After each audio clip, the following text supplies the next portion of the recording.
ಈಗಾಗಲೇ ಭತ್ತ ಕಟಾವು ಎಲ್ಲೆಡೆ ನಡೆದಿದೆ. ಆದರೆ ಇದುವರೆಗೂ ಕೂಡ ಭತ್ತ ಖರೀದಿ ಕೇಂದ್ರ ತೆಗೆಯುತ್ತಿಲ್ಲ. ಸರ್ಕಾರ ಮತ್ತು ಸ್ಥಳೀಯ ಶಾಸಕರ ನಿರ್ಲಕ್ಷ್ಯವೇ ಕಾರಣ. ಅಕಾಲಿಕ ಮಳೆಯಿಂದಾಗಿ ನಾಶವಾಗಿದ್ದ ಬೆಳೆಗಳನ್ನು ಬರೀ ವೀಕ್ಷಣೆ ಮಾಡಿದರೆ ಹೊರತು ಸರ್ವೆ ಮಾಡಿ ಡಾಟಾ ಎಂಟ್ರಿ ಮಾಡಿಲ್ಲ.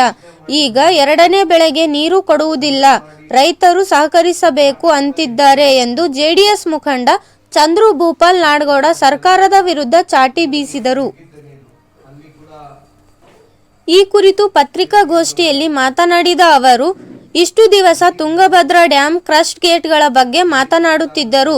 ಗೇಟ್ಗಳನ್ನು ಕೂಡಿಸಲಿಕ್ಕೆ ಕೆಲವು ತಿಂಗಳು ಬೇಕೆಂದು.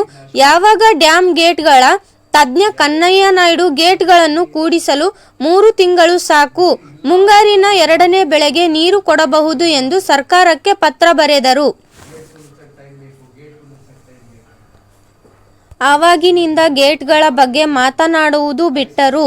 ಇವಾಗ ಡ್ಯಾಂನಲ್ಲಿ ನೀರಿಲ್ಲ ಅಂತ ಹೇಳುತ್ತಿದ್ದಾರೆ. ಇವತ್ತಿಗೂ ನಮ್ಮ ಭಾಗದಲ್ಲಿ 33 TMC ನೀರು ಉಳಿದಿದೆ. ಪ್ರತಿ ಸಾರಿ ನೀರು ಕಮ್ಮಿಯಾದರೆ ಭದ್ರಾದಿಂದ 5-6 TMC ನೀರನ್ನು ಬಿಡಿಸಿ ಎರಡನೇ ಬೆಳೆಗೆ ಕೊಟ್ಟ ಉದಾಹರಣೆಗಳಿವೆ.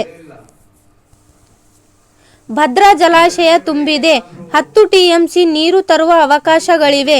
ಈಗಾಗಲೇ ಮಾಜಿ ಸಚಿವರು ಹಾಗೂ ಕೆಒಎಫ್ ರಾಜ್ಯಾಧ್ಯಕ್ಷರಾದ ವೆಂಕಟರಾವ್ ನಾಡಗೌಡ ಮತ್ತು ಅವರ ಸಹಪಾಠಿಗಳು ಎಲ್ಲರೂ ಹೈದರಾಬಾದ್ಗೆ ಹೋಗಿ ಡ್ಯಾಂಗಳ ತಜ್ಞ ಕನ್ನಯ್ಯ ನಾಯ್ಡು ಅವರನ್ನು ಭೇಟಿ ಮಾಡಿ ನೀರಿನ ಬಗ್ಗೆ, ಗೇಟ್ಗಳ ಬಗ್ಗೆ ಮಾಹಿತಿ ತಿಳಿದುಕೊಂಡು ಬಂದಿದ್ದಾರೆ.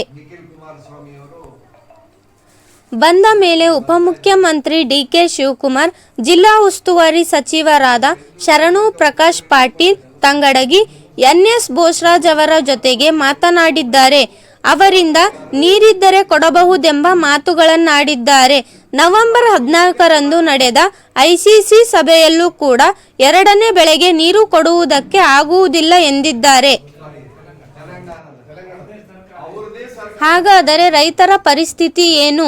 ಒಂದು ಕಡೆ ಭತ್ತ ಸೇರಿದಂತೆ ಎಲ್ಲ ಬೆಳೆಗಳು ನಾಶವಾಗಿವೆ, ಇನ್ನೊಂದು ಕಡೆ ಎರಡನೇ ಬೆಳೆ ಇಲ್ಲ. ಇದರಿಂದಾಗಿ ಸರಿಸುಮಾರು 10,000 ಕೋಟಿಗೂ ಹೆಚ್ಚು ಸಾಲ ಆಗುತ್ತೆ ಎಂದು ಕಳವಳ ವ್ಯಕ್ತಪಡಿಸಿದರು.